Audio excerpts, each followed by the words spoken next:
सलाम। अभी हमारी पार्टी के बहुत सारे नेताओं ने आपके बीच में पूरी बात को रखा है।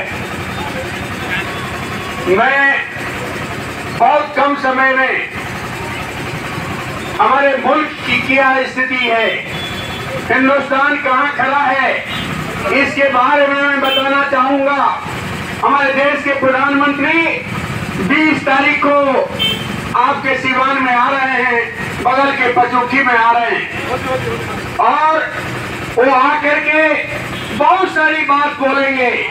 बहुत सारी बातों के जरिए एक बार फिर आपको गुमराह करने की कोशिश करेंगे।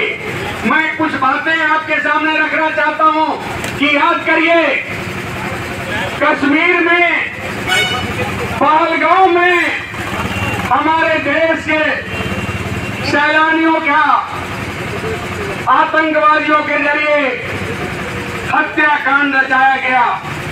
हमारे देश के प्रधानमंत्री कश्मीर नहीं गए, श्रीनगर नहीं गए, मधुबनी में आकर के उन्होंने सभा को संबोधित किया।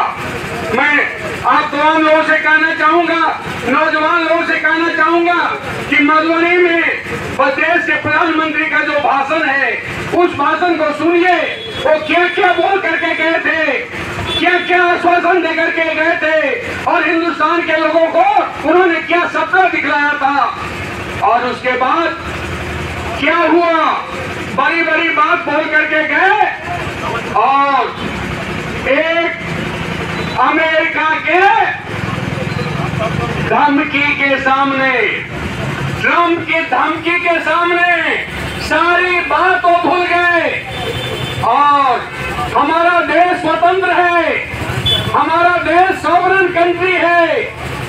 हजारों लाखों लोगों के कुर्बानी के बाद हमारे देश ने आजादी को हासिल किया है, लेकिन हमारे देश के बिहाफ में अमेरिका फैसला लेता है, ट्रंप फैसला लेता है और अमेरिका सीज फायर करवाता है।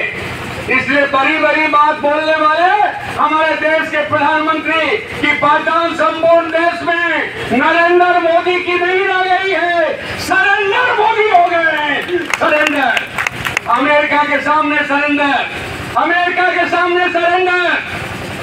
देश के जो बड़े बड़े पूंजीपति हैं उनके सामने सरेंडर।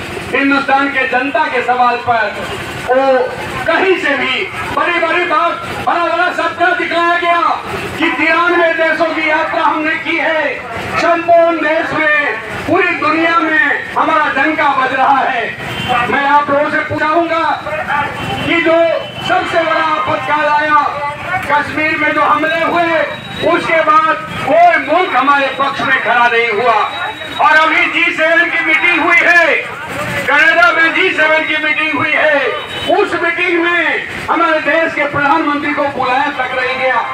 आप समझ लीजिए, पढ़ने लिखने वाले नौजवान लोग, मैं कलम अपनी ओर से मैं नहीं बोल